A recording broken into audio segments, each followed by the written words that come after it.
In the late 1940s, researchers still believed that cancer, no matter where it appeared in the body, was a single disease, for which there would someday be a single cure.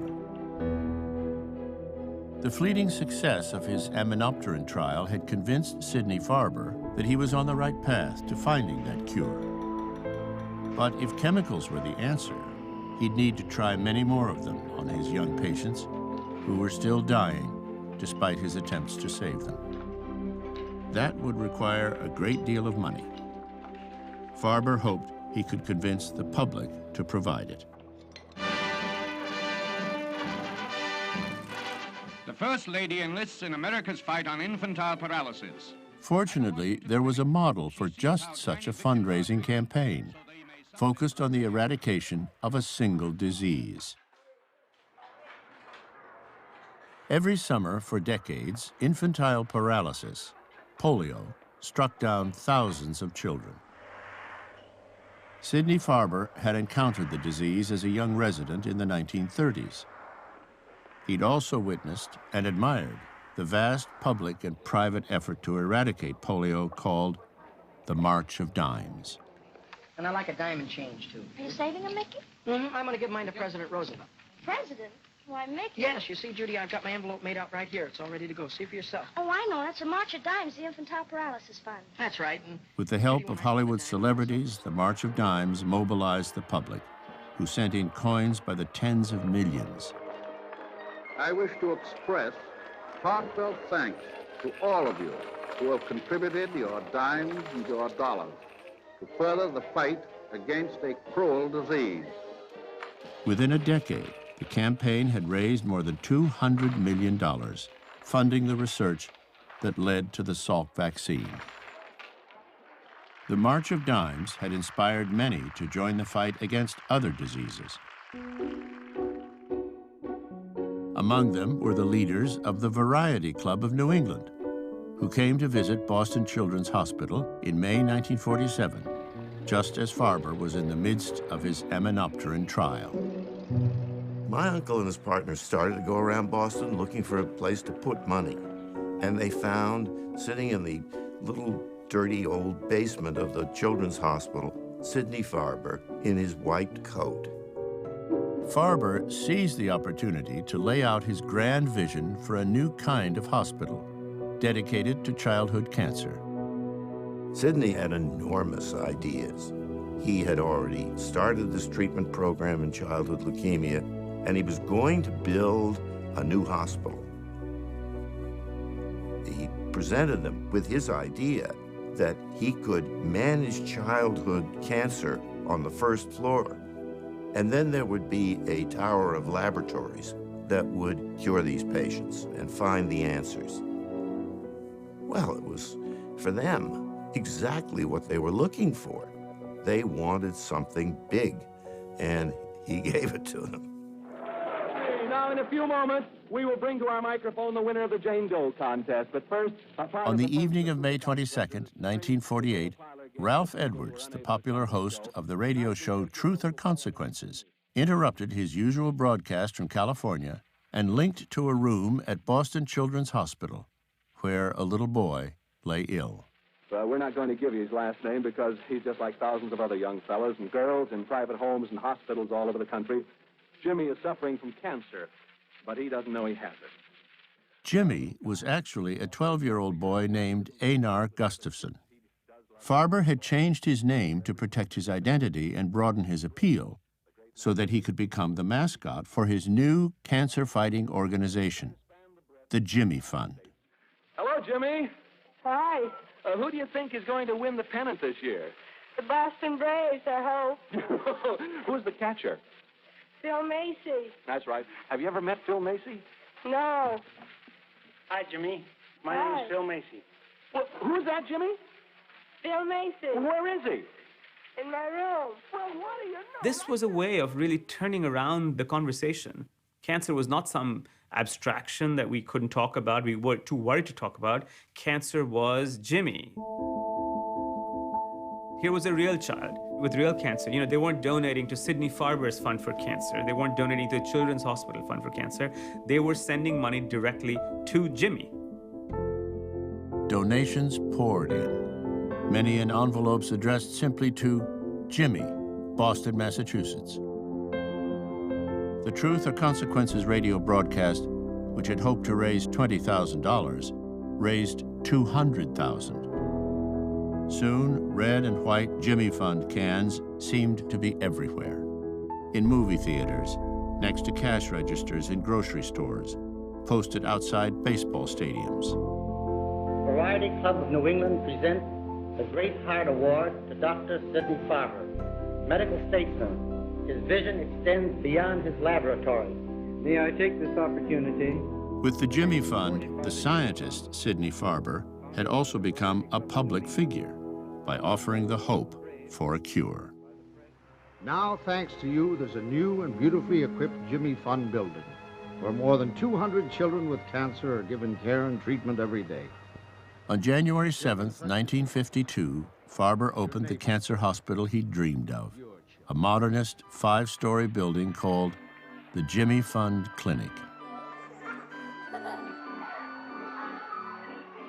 It was just a wonderful place, full of toys and trains, and the clinic, the Jimmy Fund Clinic, made everybody just as comfortable as could be.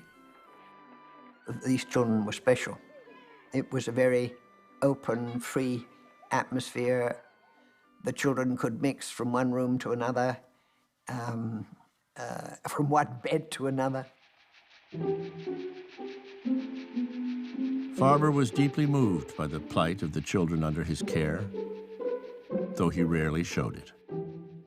Sometimes in the evening before he was leaving, when everything was quiet, Dr. Farber would just go into a room and look at a sleeping child and stand maybe at the foot of the bed or just inside the door. And he had a deep humanity. These were his children. He talked about sort of his children. Farber's certainty that a cure would be found helped keep despair at bay. The Jimmy Fund Clinic, one visitor wrote, seemed suspended between two poles, both wonderful and tragic, unspeakably depressing and indescribably hopeful. My father never talked about his work in terms of failure. He was engaged in hope. Hope really was his driving element. In order to keep children alive through chemotherapy, often the treatments were going to be enormously punishing. And you just had to believe, you had to have a faith that there was a reason for this and that things would improve.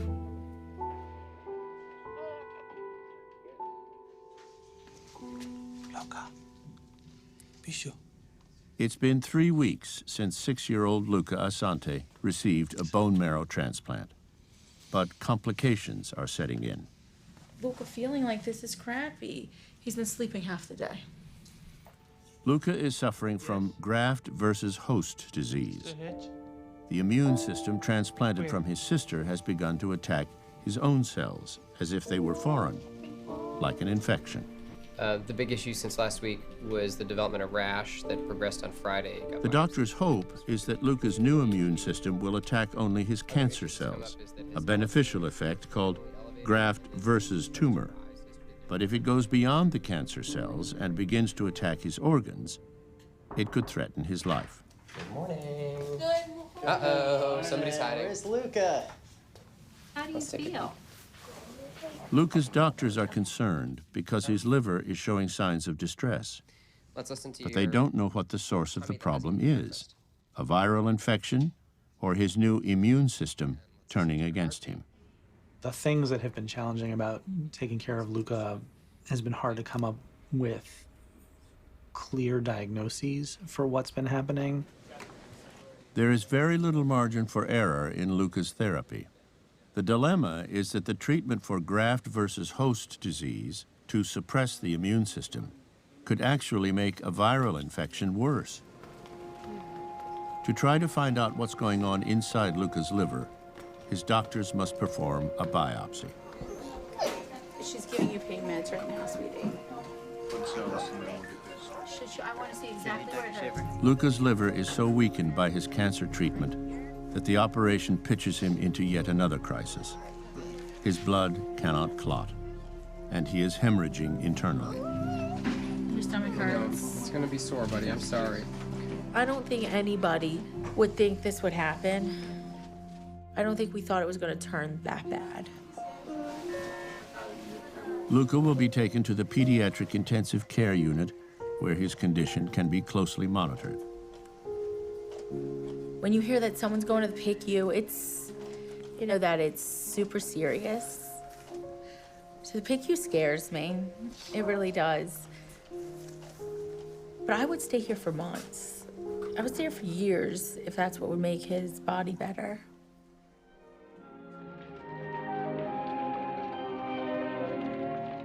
Youngsters from all over the world are being cared for by doctors and nurses, backed by teams of scientists and researchers at the Jimmy Fund building with just one goal, the cure of cancer.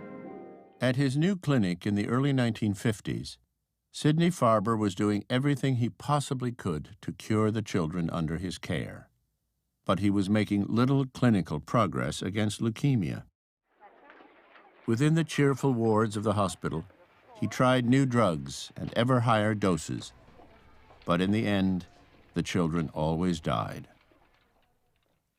The scope of the problem was too big and too expensive for any one man or any one clinic. Farber knew he needed still more help if he was ever going to create a research program big enough to conquer cancer. He needed an ally. Mrs. Albert D. Lasker is a woman of many and varied interests: flowers and philanthropy, cancer research and community welfare. Mary, are you happy with what is being done in the whole area of financing medical research in this country? Oh, I'm not a bit happy about it. The amount of money that's available for research is totally inadequate in the United States.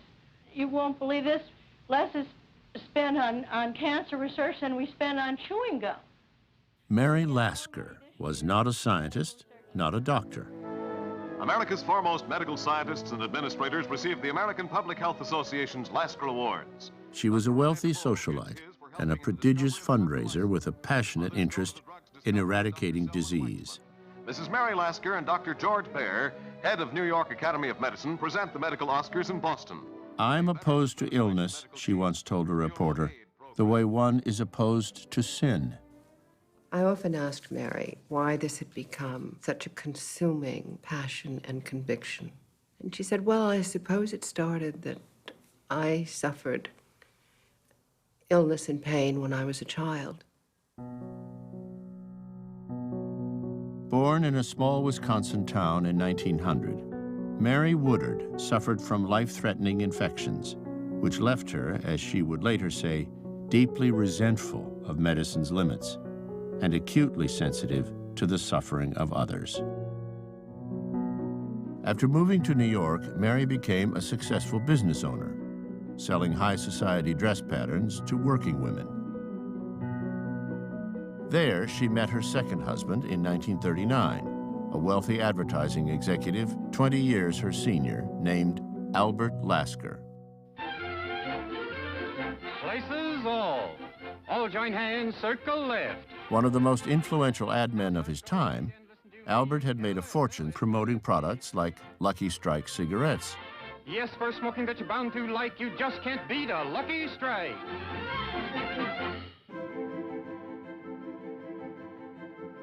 On their wedding night, Albert says to Mary, "What do you want to do with your life?"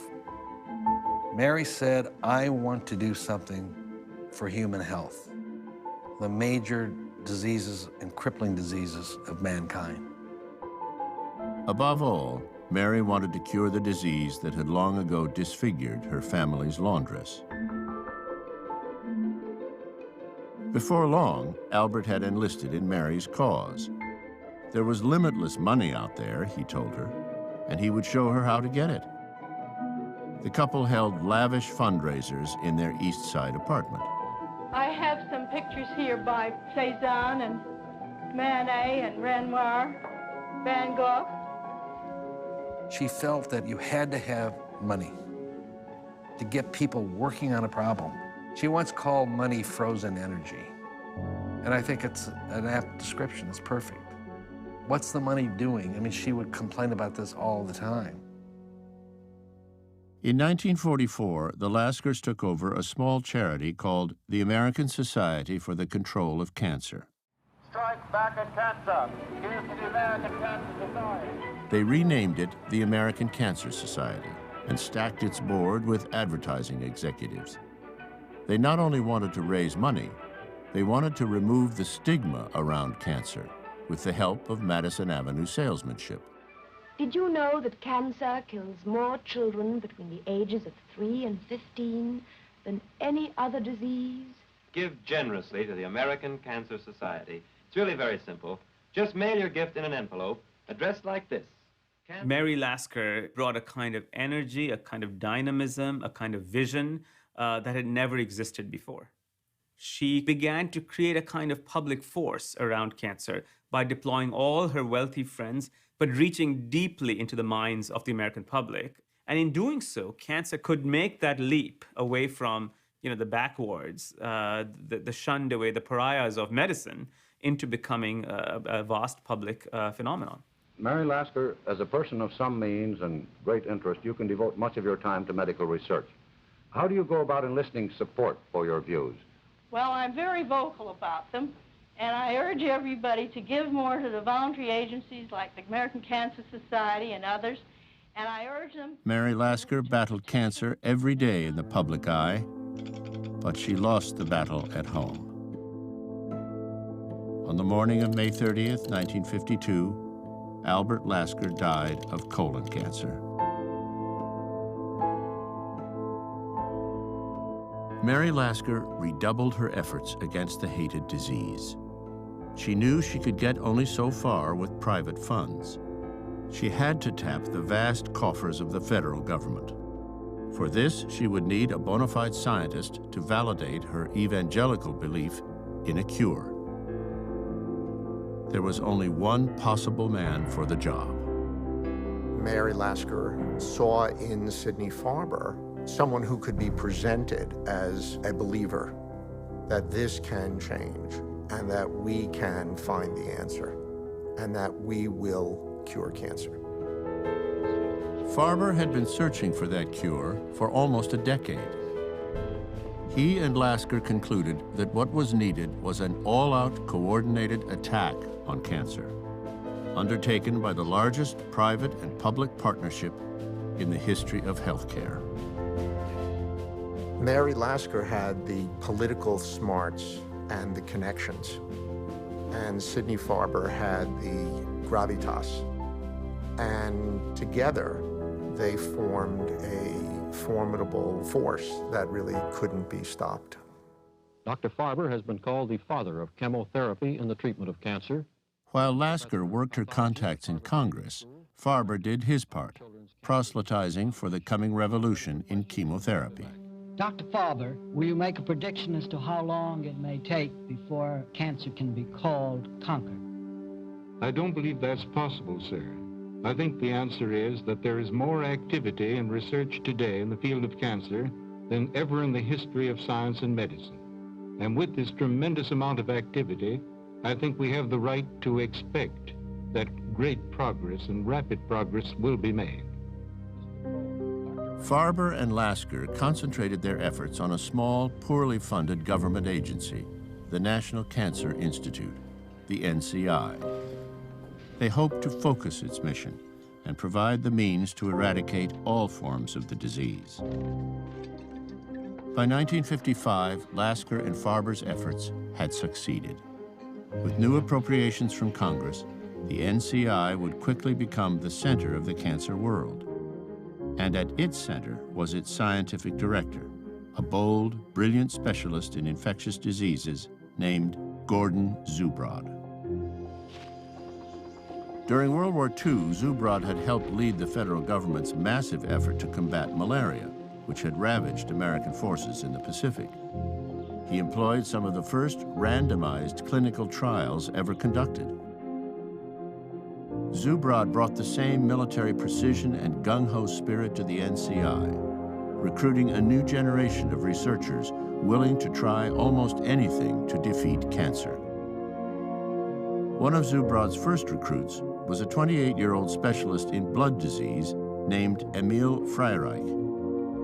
We dumped my 3-month-old baby and my pregnant wife in my broken-down car and took everything I owned, and we drove to Washington. And I went to his office, Dr. Zubrod, and I said, I'm reporting for active duty.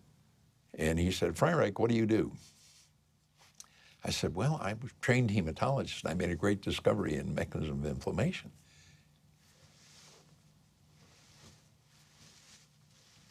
You should cure leukemia. Yes, sir. Zubrod paired Emil Freireich with another young researcher, coincidentally named Emil Frey. To tell Frey and Freireich apart, their colleagues began calling them Tom and Jay. They were both named Emil, but they couldn't have been more different characters. Frey was composed, reserved, he was cool. Jay Freireich was the opposite. He was loud, he was passionate, he was charged. Zubrod fostered a try-anything approach, which was especially appealing to Frey and Freireich, who already had reputations as daring and innovative researchers.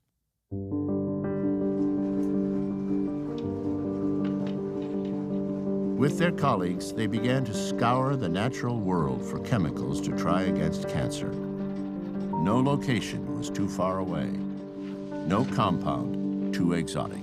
The search is worldwide. There are 10 million natural products that might contain an anti-cancer compound. Near Nairobi, botanists gather leaves and the bark of trees to process and test against cancer.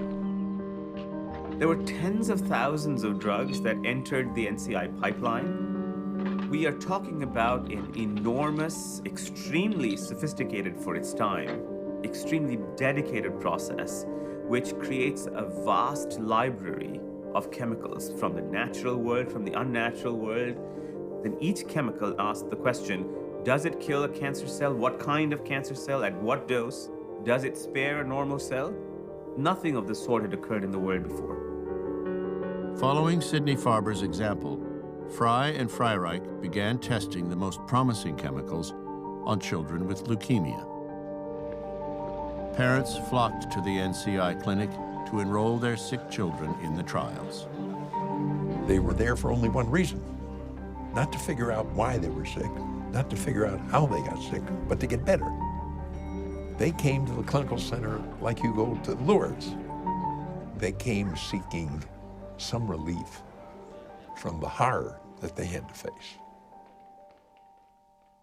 If you can imagine your children, 6, 8, 10 years old, and they're bleeding to death, and they have lumps all over, and they have headaches, and they're vomiting, and they hurt. I mean, it's horrible. All these parents hounding me, you got to do something, Freireich. Well, we had to do something.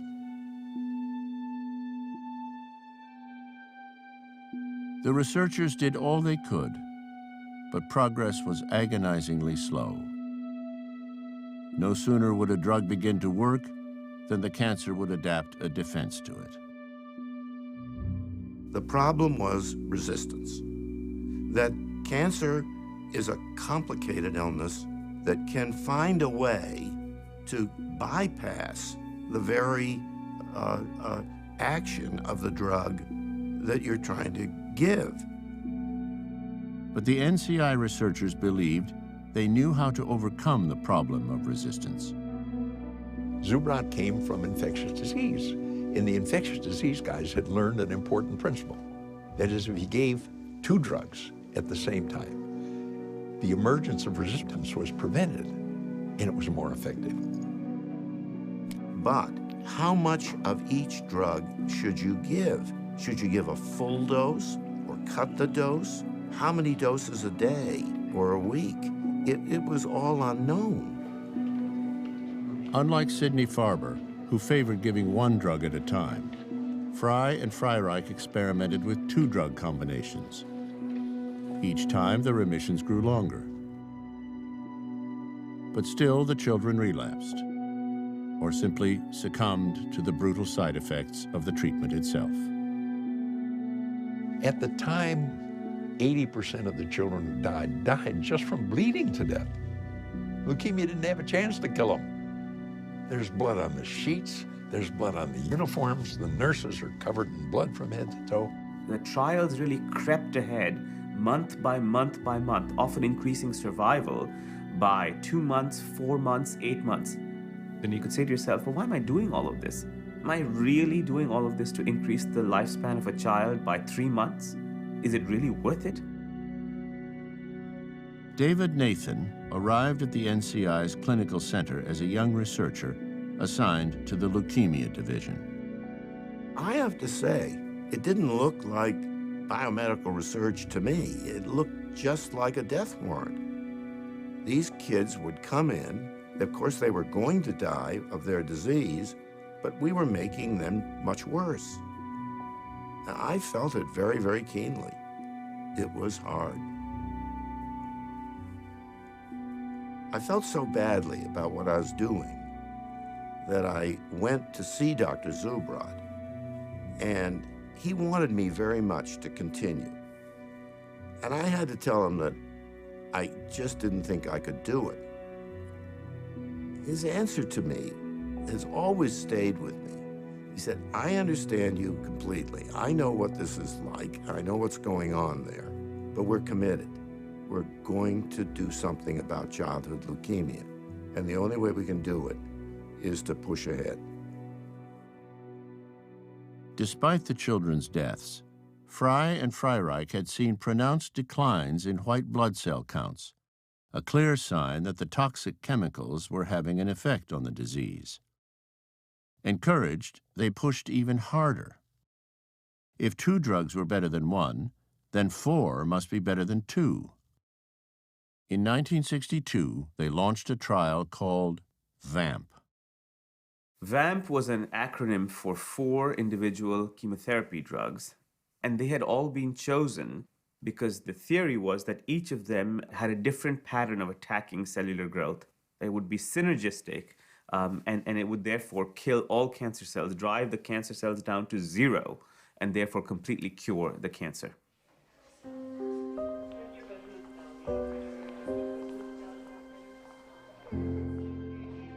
On September 24, 1962, Fry and Freireich began treating the first group of children in the VAMP trial. There were 16 of them, 10 girls and 6 boys. Researchers at the NCI were deeply divided. Some believed that VAMP was going too far. If 2 drug combinations had caused children to bleed to death, what would 4 drugs do?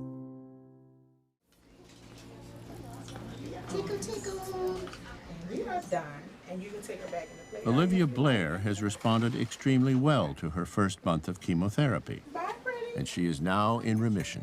Bye. Look at this. You're welcome. Did you see the difference in her since the beginning? She's just so strong and so resilient.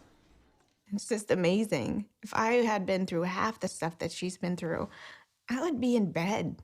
Like, don't talk to me. Please don't talk to me. Guys, how you doing? Although Olivia's doctors are encouraged by her early response, they remain concerned with the possibility of a relapse. What's he doing? When you hear that word remission, you think that that means she's cured. And so that's a common misconception. You're like, this light? It just means that they can't see it. The doctors are recommending Olivia be enrolled in a clinical trial of yet another chemotherapy drug called nelarabine. A lot of people know that leukemia in kids is curable. When we present the idea of a clinical trial to parents, they understand that this is how we got to where we are today.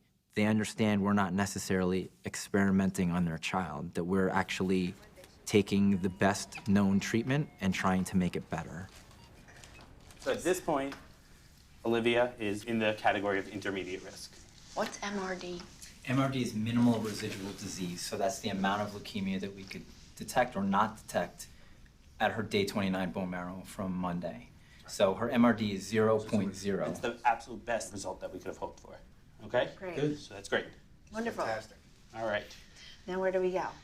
We know that patients, even when they're MRD negative, have leukemia somewhere in their body, and if we don't continue treatment with an intense regimen like we're planning, then it will come back. And the question is, does she receive nelarabine? Okay? We don't know if it helps, and even if it helps, we don't know if it's worth the side effects that you could potentially have from nelarabine. Nausea, tiredness, fever, decreased counts, and then less likely, fast heartbeats, blurred vision, pain in the eye, pain in the abdomen, sores in the lining of the throat. So all of the treatments that we give have significant and severe side effects. Increases in bilirubin, infection. But again, it's one of those decisions of balancing a patient's life versus the side effects that the treatment will give. Muscle damage that also can then damage the kidney, problems with breaking down carbohydrates, also that would cause inflammation in the pancreas, abnormal amounts of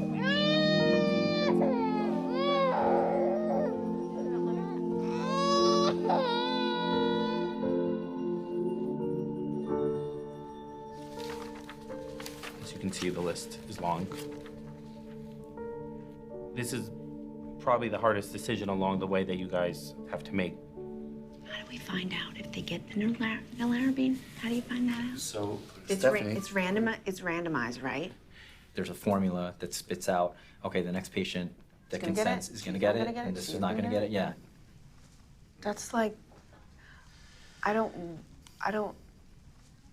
feel comfortable with that. The thought of your child's treatment Right. being left up to a computer Yeah. is a very hard concept to take. When you're making those type of decisions, of course you want it to be the right thing for her. And it's okay if you decide not to be in the study. So you just try the best you can as a parent to learn as much as you can to make an informed decision, but you never know. It's 1 to 10% on the highest. I know we all want to do what's best for Livy. Yeah. I don't know what to say. Lord, what we ask for you right now, Father, is just to kind of nudge us in the right direction, Lord, and put us at ease and at peace with the decision that's ultimately made. And we just humbly ask for your guidance in making this decision, Lord. Amen. In Jesus' name, amen.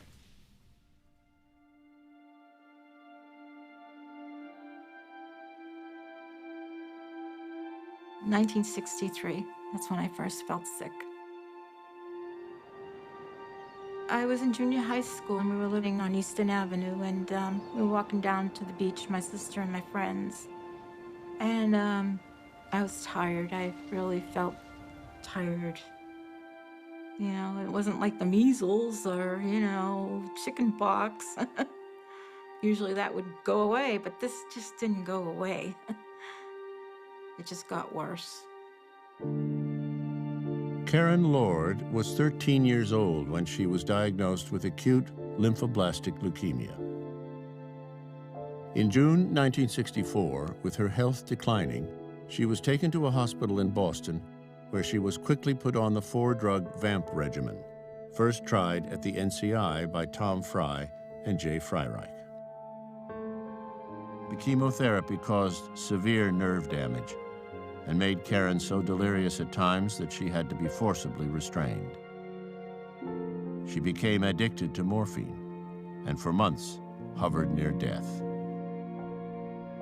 I remember the priest coming in, and he had this purple scarf around his neck, and he had this little cross, and he would pray, and he didn't tell me I had the last rites of the church, but I knew it, and I had it 3 times, so.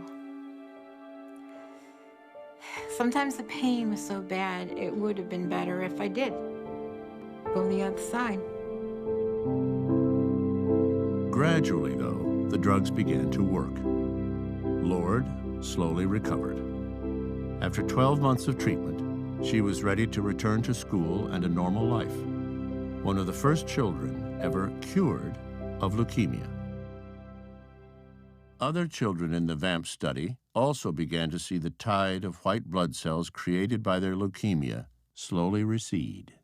Incredibly, some of the children actually began to recover. And when they did bone marrow biopsies, they began to find that, in fact, the cancer had gone into a profound remission.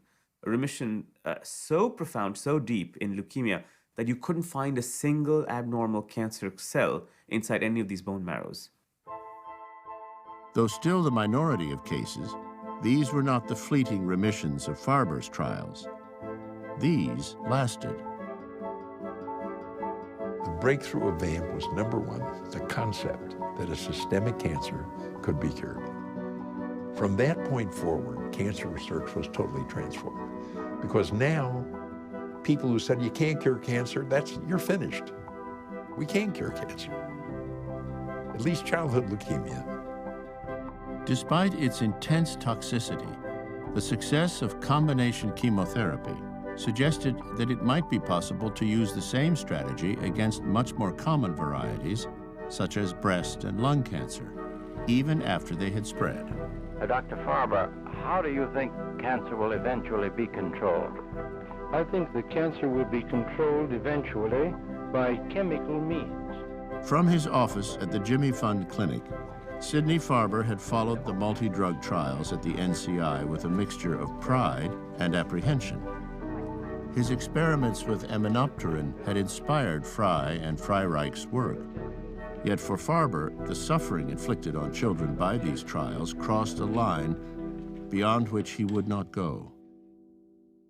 Younger scientists did not share Farber's apprehension. Even David Nathan, once a skeptic, was now converted to high-dose combination chemotherapy. By that time, about 30% or so of the children were surviving with combination chemotherapy. And as far as I could tell, there were no survivors in patients with the chemotherapy that Sidney wanted to do. In 1968, after leaving the NCI for Boston Children's Hospital, Nathan made the trip to the Jimmy Fund building to confront Farber.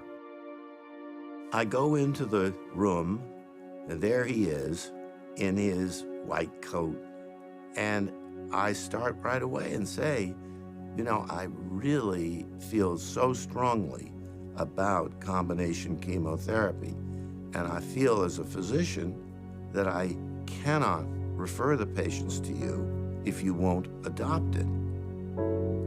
Well, he absolutely flew into a rage.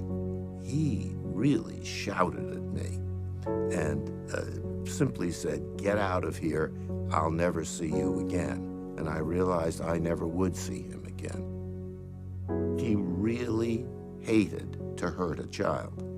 And that dominated him. I had to say to him, look, isn't it better to try to cure 1 out of 3? And I could still hear him saying, I will not injure 2 children to save 1.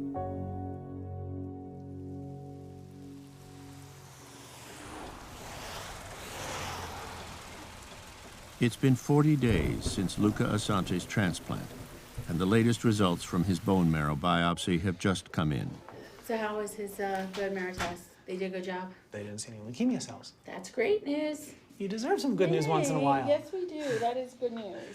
Luca's new immune system, transplanted from his sister, has taken over and is producing healthy blood cells that have driven his cancer into remission. What about the rest?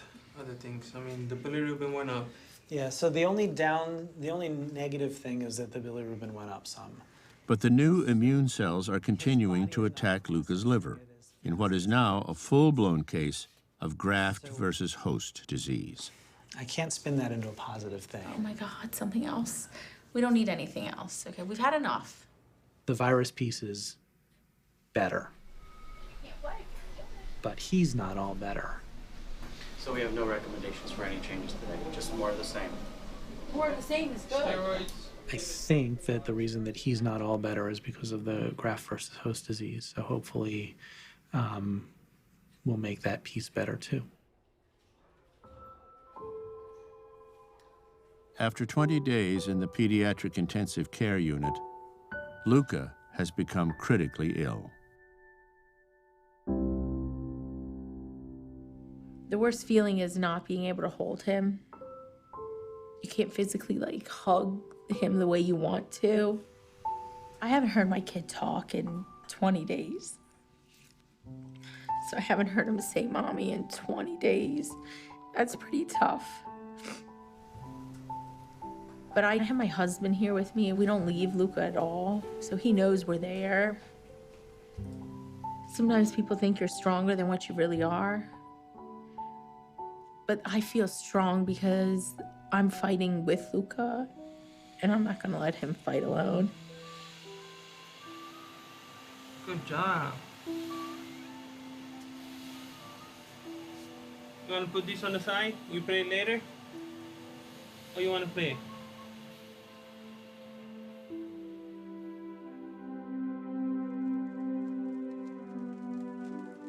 Luca's doctors were not able to reverse the course of his disease.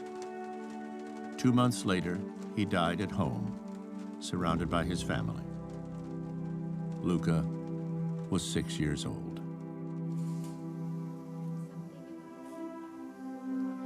We're still in an era where we give kids treatments to fix one tumor and it has the chance of causing another. I don't regret giving him those drugs because if we hadn't given him those drugs, he would have died at age 2 instead of 6. But it's still bothersome to know that the drugs that we gave him to treat his first tumor ultimately caused him to die as a child. There's still parts of his case that none of us really understand very well. I'm sure that we're going to spend a lot of time trying to understand what happened, because if we can understand what happened, then maybe we can do something different next time and the next kid won't have this happen.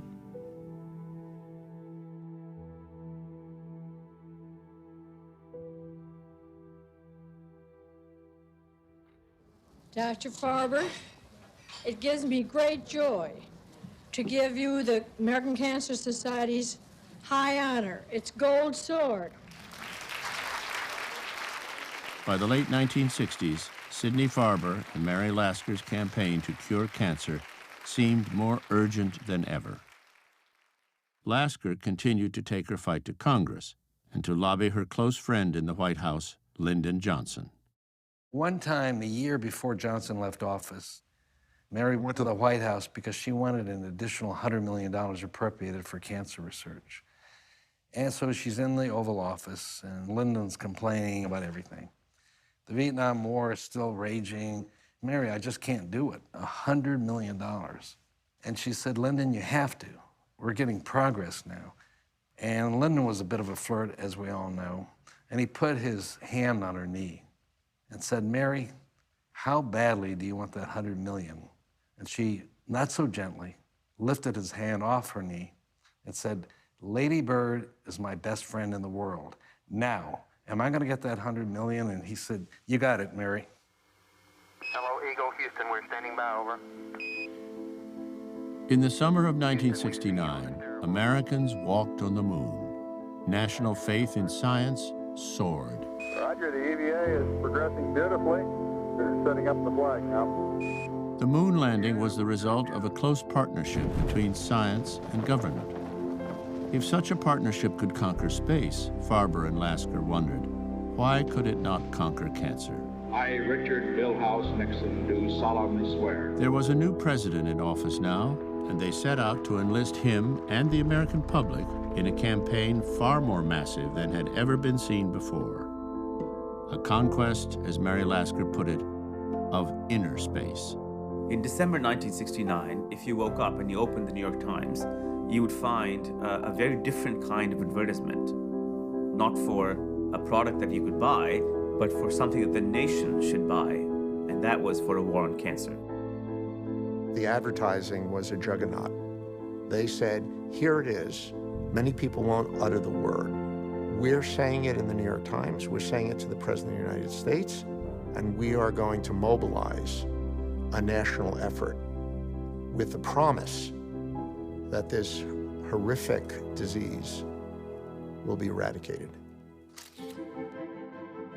On March 9, 1971, Senators Edward Kennedy, a Democrat, and Jacob Javits, a Republican, introduced a bill calling for $400 million in federal funds to fight cancer. Lasker lobbied her many friends on Capitol Hill, refusing to take no for an answer. Mary's skills when she went to Congress were a sight to behold. There was no time for small talk. She would say, "I'm just here on one issue." Many of them would complain, look at their watches. "I know what you want, but you know, we got all these bills." And she said, "But what about your wife? I understand your wife has cancer." "Yeah, that's unfortunate." "Well, how do you think she's going to get better? Can I count on you?" The iron is hot, Farber had written Lasker. This is the time to pound without cessation. Lasker turned to her friend, the newspaper columnist Ann Landers, to urge her readers to write their congressman. Landers' column ran on April 20th. Within days, mountains of mail were piling up in Capitol Hill mailrooms. The outpouring was beyond imagination. Hubert Humphrey called up Mary and said, "You've got to give me another secretary. I have 60,000 letters in my office." Thanks to Farber and Lasker, cancer was no longer a disease to be hushed up or hidden.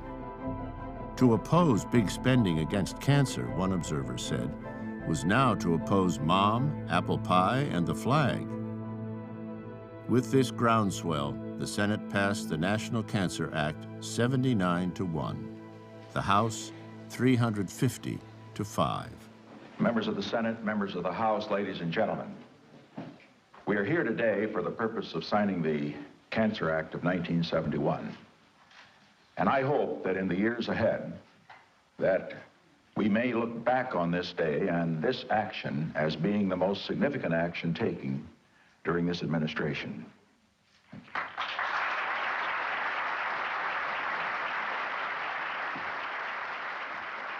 The passage of the act provided funding for cancer prevention and research that dwarfed anything that had been raised before.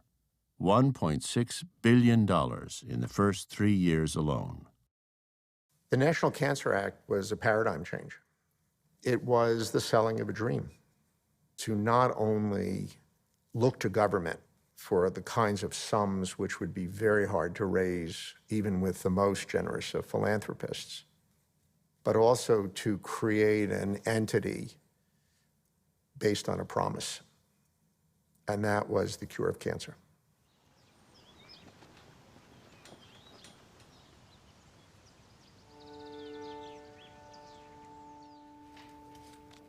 Today, more than half a century after Sidney Farber's first chemotherapy trials, childhood leukemia has a survival rate of nearly 90%. The era of bold and ceaseless experimentation, born mostly by children, led to the most elusive of achievements, a cure. Every time you can chip off a little bit of uncertainty and make the right answers more clear in any aspect of the clinical care that we give, it's gratifying. If you look 50 years ago, it was all uncertainty. Now, there are certain things that we know are effective, where the right thing to do is so clear. The more that we can chip those things away and put them into that category, the less humbled we're all going to feel.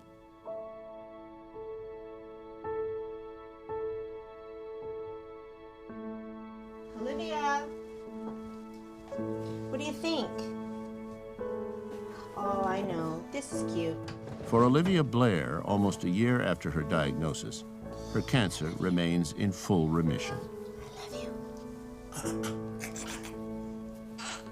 We don't want her to know that something's really wrong with her because she has no idea what's going on right now. Where's Livy? She's so young. She's not gonna remember this. Boo! Peekaboo! There you go. She's gonna beat this. She's gonna be 32 years old, and she's gonna be proud to show her port scar and say, "Look at me." Where's Petey? I just don't want to think the worst anymore. I just want to think the best and just enjoy the time that we have with her. Where you want to go?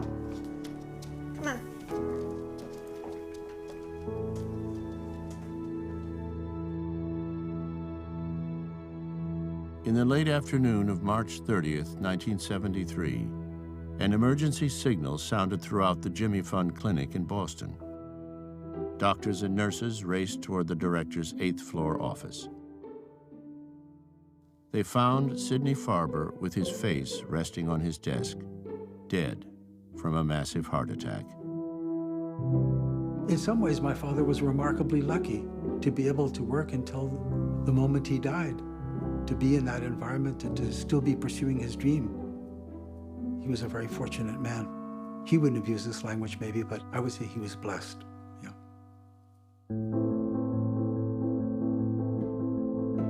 Farber was survived by a handful of the children he had treated at the Jimmy Fund Clinic, including Jimmy himself, Einar Gustafsson, who would live to the age of 65.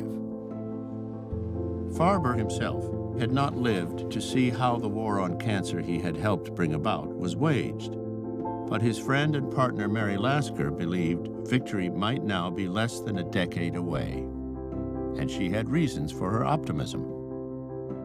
She and Farber had helped turn cancer from a subject no one wanted to talk about into a national priority. The full force of the American government was now enlisted in the struggle. It will not fail because of lack of money. If $100 million this year is not enough, we will provide more money. New techniques in surgery and radiation were now being used effectively against a variety of cancers. And researchers had discovered chemicals that could kill malignant cells no matter where they spread. To some in the cancer community, the challenge now seemed simply to find the right combination of chemicals to combat each kind of cancer. But despite these initial triumphs, the war on cancer would stretch on for 3 decades and more. And those who fought it would find themselves engaged on 1,000 battlefields against an elusive and resilient enemy, the cancer cell itself, whose true nature no one yet fully understood. Until that mystery was solved, victory could never be won.